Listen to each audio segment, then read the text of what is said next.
Here's what's coming up on your horizon.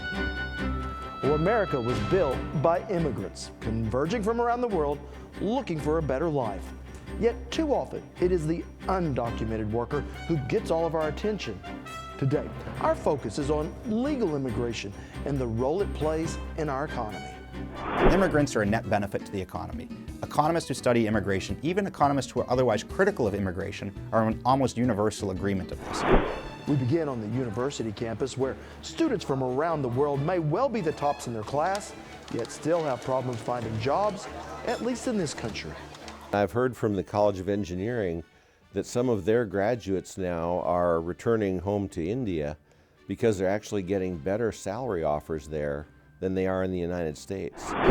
We'll meet a young Israeli musician who's followed her passion here into the States on a work visa. I'm not an immigrant, I'm working here. And we visit a unique Oklahoma prosthetics program that's attracting international students hoping to help their countrymen back at home. Stay with us for Oklahoma Horizon. Oklahoma Horizon is made possible by the Oklahoma Department of Career and Technology Education. Oklahoma's investment in Career Tech provides more than nationally recognized technology education and training. It produces solid financial returns for the state's economic future. Oklahoma Career Tech, elevating our economy. And the Oklahoma Department of Agriculture, Food, and Forestry, helping good people grow good things. And now, from the Career Tech Studios in Stillwater, here's your host, Rob McClendon. Hello everyone, thanks for joining us here on Horizon. Well, America's universities are having a hard time keeping up with the demand for STEM graduates in the workplace. Science, technology, engineering, and math are all fields where there are more jobs than there are qualified applicants. And here's the rub.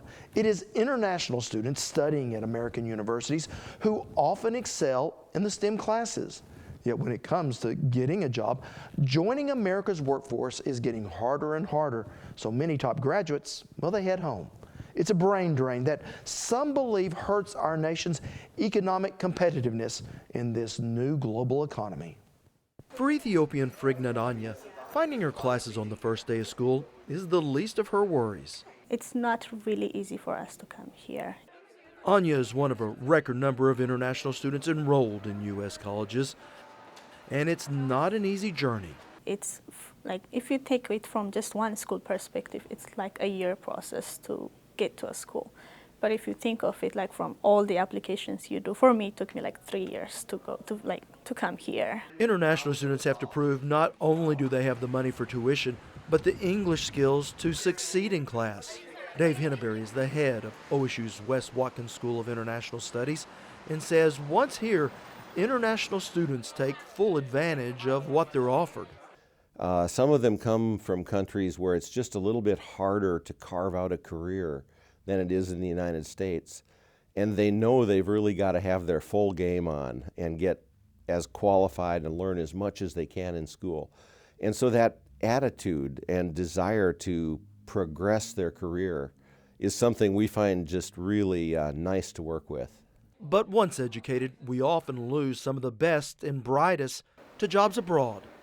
International salaries now rival those here in the U.S., while the pathway to a U.S. job is often littered with stumbling blocks. Yes, that's true, and I've heard from the College of Engineering that some of their graduates now are returning home to India because they're actually getting better salary offers there than they are in the United States.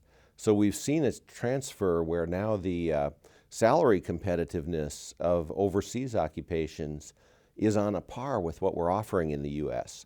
So it is an important issue. Where are these highly qualified people going to locate, and what industries will they develop and work in, and which countries will benefit from those? And I think the argument that we'd make in the university is that the country that keeps the most qualified people will have those industries. For Mexican national and OSU graduate Rodrigo Tello, staying and working in the U.S. is a goal, but he knows it won't be easy. To their country. And here in the U.S., I mean, we live in a multicultural society, no matter where you go. So it's good for most of the students not only hold a degree, or have an international experience. Special visas called Optional Practical Training, or OPTs, are necessary for internationals to find employment in the U.S. It depends. I mean, it's like really a drop in a coin, and sometimes you are lucky, sometimes you are not. Sometimes you can find a job with your OPT. There's a lot of people that stays in the U.S. with an OPT status, holding a degree from an American university, and they cannot find a job, and they have to go back to their home country. So do you have any suggestions on what you think we should do here from a policy perspective as a country? From a policy perspective, I think that we should work with the government and industry. And if the industry requests that an individual be granted a visa because they're the best hire for that company, because they have a reason to work them in, then I think that we should, as a country, try to accommodate that request. So I think we could work out some type of workable system where our industry communicated with government and we were able to issue visas for those qualified individuals that want to stay. From what you've seen, has it gotten harder to get a work visa? I think so. It has gotten a little bit harder. One of the changes that occurred is that now the businesses are required to pay the costs of the legal fees for obtaining a green card, for example. And the fact that the businesses have to pay that cost is an extra financial barrier. A costly and tedious process that can take years, with fees that run into the thousands. Enough of a headache to scare many employers away. So if they hire someone and they're willing to pay that, it certainly indicates that they really do want to employ that person. And for Ethiopia's Frignit Anya, whether she gets a job here or back at home, the experience of studying in the States, she says, will help her no matter where she works. Yeah, I believe I can be of really good value for that process in the country. So that's what I'm hoping. I would want to get more experience about the international trade aspect and then go there and help my country. So just from sheer economics, is it in our best interest to have more international students here in the States and possibly more international students working in the States after they graduate? It absolutely is in our best interest, because when we look at Oklahoma and the friends of Oklahoma and where they'll come from in the future, we're developing them now here at Oklahoma State.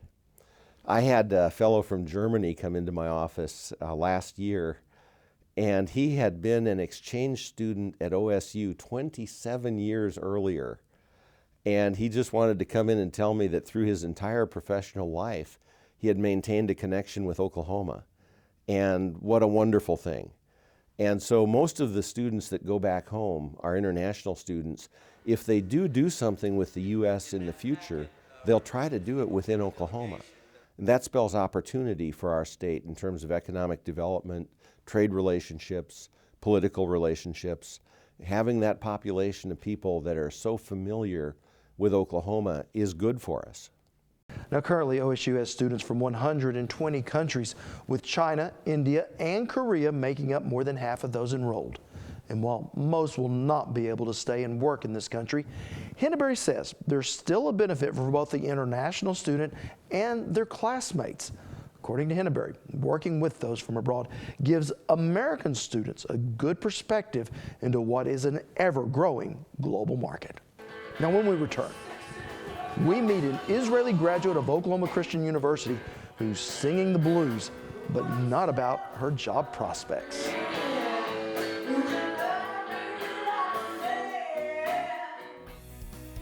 You're watching Oklahoma Horizon, featuring some of the good things that are happening in the great state of Oklahoma.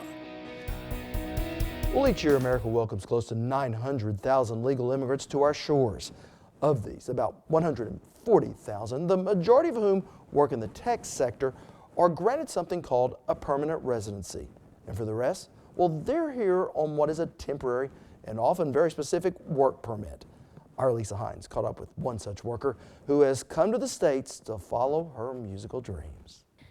Leaving your family to live on your own is hard, but try leaving your country too.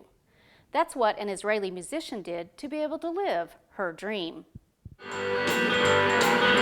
It's music night at Frank and Lola's in Bartlesville.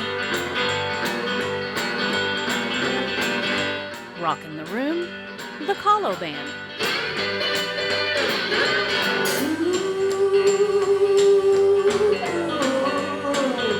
It's about grabbing the attention. I'm a stage person. I'm a performer.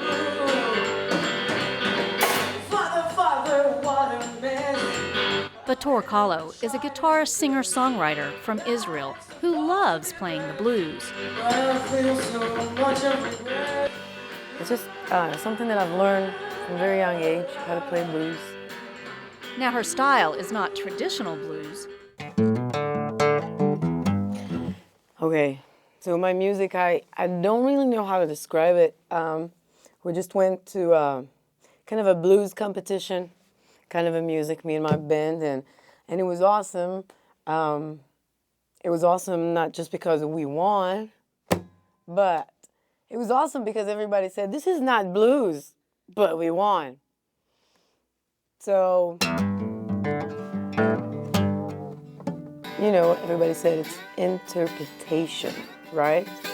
It's how you're interpreting that. But everyone that I see basically is playing that, you know, that. That's great. That's awesome. It's not for me. Playing since 10, Bator is glad her father didn't listen to her mother, wanting to keep her playing classical guitar. It was cool. They forced me to do that. It's hard to force me stuff, but that was one of the things that they managed to do. My parents, my teacher. They was like, you gotta learn how to play classic first. I'm like, no, I want to play electric. Well, I'm only flesh and blood, human in my heart, and ain't no preacher gonna save my soul. And, you know, there were all the boys in my class and, you know, the above me, you know, in school, in high school. They all were the cool people playing, you know, they have bands and stuff. And I'm like, what? I want to do that. That's cool. Looked like fun. So after a year of busting my and crying, I got my first electric guitar. And it was the happiest day of my life. So Bator is making her own path. And it's really scary. It's like, what are you doing? Everybody would say that you're crazy. You would have maybe 1 or 2, 3, if you're lucky, good friends that will push you over this edge. But then, you know, you gotta learn how to do that. And just fly.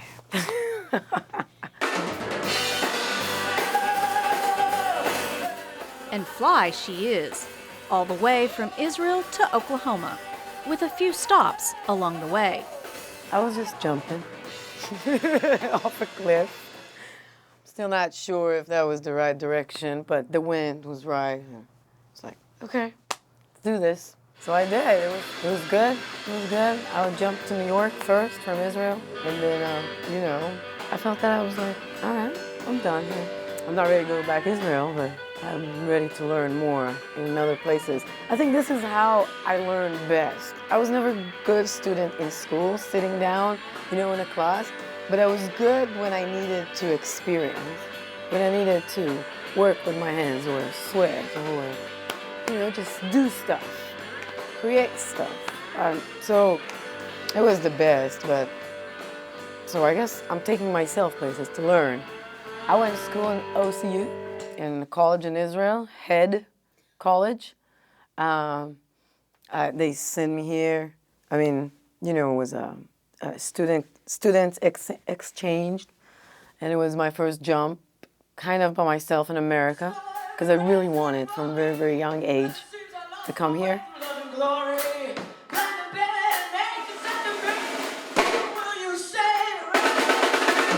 Now Bator lives and works here on a visa for someone with extraordinary abilities in the arts. You know, it's a simple visa. It's a work visa, like any work visa. And just an artist visa, you know, it's like you have a chef. So a chef have to work in cooking. He have to prove himself. We have, you know, a lot of people that work here, that move here to work. You have to prove yourself as a carpenter, as a chef, as a teacher, as a musician, as an artist.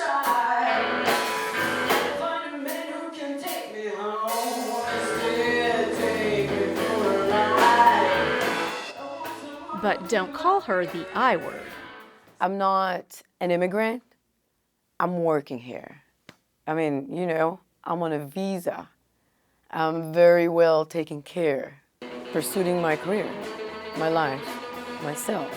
There are millions of artists in New York that I know that work around the world, and they carry this visa for many, many years. And, you know, just sort of kind of a way, you know, America is America. Yeah, it's all about exploring, you know. It's not about the visa, it's about exploring. And proving herself.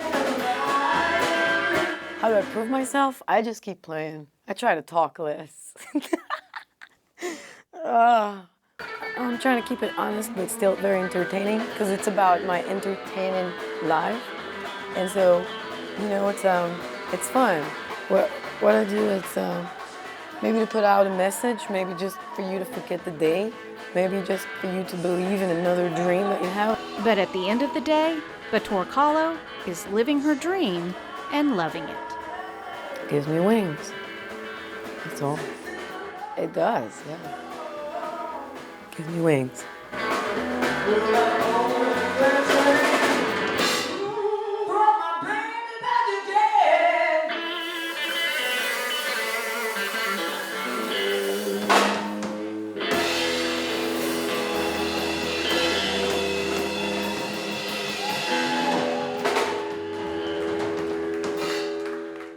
Now, Bator says traveling helps inspire her as she produces her music and encourages everyone to try it. She's already produced 2 albums and is currently working on a 3rd. Now, if you'd like to learn more about Bator Kahlo, we do have a link to her website as well as a story on the educational partnership that brought her and many other Israeli musicians to the state. Just head to okhorizon.com and look under our value-added section. Still to come on Oklahoma Horizon, finding the right fit for a career in prosthetics.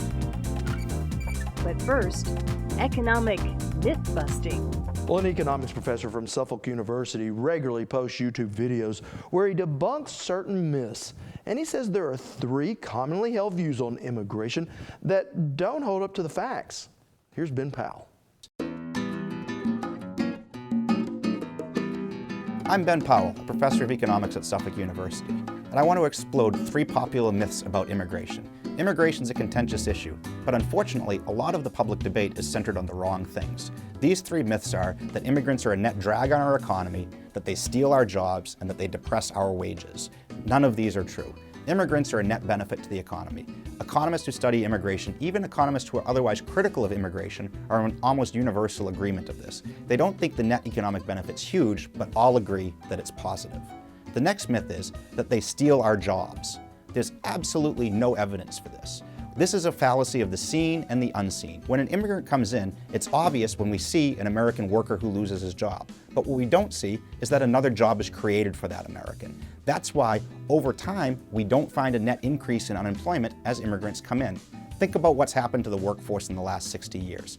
Massive entry of baby boomers, women, and immigrants into the workforce. But yet, no increase in long-term unemployment. You still have business cycles and fluctuations in unemployment, but no long-term increase. Instead, we see as the labor force increases, so does total employment. That brings us to wages. So we add more workers to the workforce. Mustn't that depress U.S. wages? Again, we don't find much evidence for this. In fact, the only wage depression that economists find is when you look at just people without a high school diploma in the United States, and even there, the negative effect on their wages is very small. And the reason is, immigrant labor is different than the domestic labor. They bring a different skill set. So often immigrants who come are either very highly skilled or very low skilled.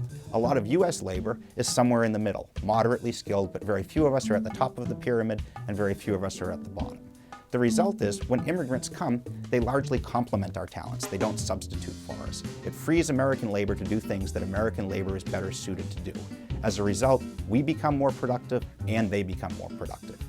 Whatever your position was on immigration before, if one of these 3 myths was holding you back, it should push you more on the margin to wanting more open borders, not less. Now, not everyone agrees with Professor Powell. In fact, there are over 2,700 comments at last look.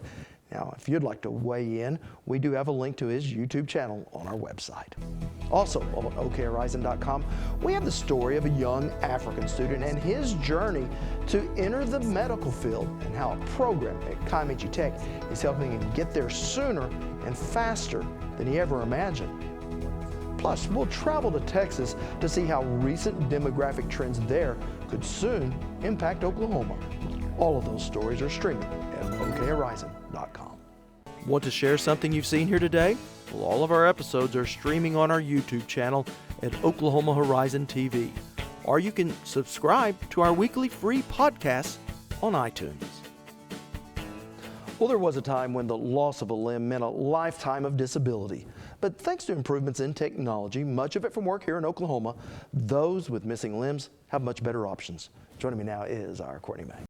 The orthotics industry has revolutionized the medical profession, and Oklahoma ranks among the top 5 states when it comes to mastering the art of artificial limbs. So much that a student from Italy chose the Sooner State to kickstart his orthotics career. The robotic human is often known as fiction, but here at Francis Tuttle Technology Center, it's reality. I came to America in order to have more knowledge about the technical field. Vincenzo De Marinis is an Italian student in Francis Tuttle's orthotics program and says working in orthotics is inspirational, both for his patients and for him. I like seeing people happy when I give them a prosthesis. You know, you see people without legs and you make them run again, and it's kind of, you feel good. Vincenzo searched for a program across the United States and decided Oklahoma was the place for him. I was looking for a lot of programs around America, and there was one of the cheaper program, and it gave me the possibility to enter with my English proficiency. And I had to choose, and I decided to come to Oklahoma. And instructor Joe Young says Vincenzo is an asset as a student. He's been a very dedicated student. He works very hard. He really participates in class, and he's always on task, always working to improve his art as a technician and also a practitioner. It's an art that's helping Vincenzo shape his future. I'm on the prosthetics program, and I did pretty much all the prostheses you can build. I'm building right now above knee prosthesis, and pretty much everything. And Young says America is where Vincenzo gains the most experience. He came here because he felt he didn't get the hands-on knowledge that he needed to actually fit his patients well in Italy. So he came to America and to Francis Tuttle to get some knowledge about how to fabricate and build devices and the actual application of the art that we do. And Vincenzo says America supplies him with the skills needed for his career. Being in America is a big opportunity for me to go back and have a big opportunity in job. Bringing happiness to others is Vincenzo's goal, and Francis Tuttle is helping him do just that. He's a really great guy. I think he means well. He wants to help people. I think that's the main reason he's over here, to make sure he can provide quality patient care. Building a future, both for his life and the lives of his patients. And Vincenzo's career is already off to a shining start. Vincenzo traveled to a national competition in Orlando, where he won first place for a prosthesis he made from scratch. So it certainly does sound like a good start to a career. What are his plans once he finishes the program? Well, things are kind of up in the air still. He has a job offer in Canada, but he would also like to be back in Italy with his family and follow in his grandfather's footsteps. All right, nice story. Thanks so much, Court. You're welcome, Rob. You can keep up with us throughout the week. Just head to okhorizon.com, where you can see more of any of our stories, read our reporters behind the scenes blogs, see what others are saying about us on Twitter, and face the facts with our regular updates. So reach out and touch us anywhere and anytime. Summer showers have been a welcome relief to drought-parched parts of the state. Next time on Oklahoma Horizon, agriculture, weather, and our economy. the fact that the weather's changed, this is what means climate has changed. That's because weather adds up to climate. We can't wait for things to hold still and then adapt. We have to adapt while they're evolving. Ag weather on Oklahoma Show Over the Heartland, Oklahoma Horizon. Well, that is going to wrap us up for today, but we do want to leave you with the music of Bator Kahlo. See you next week.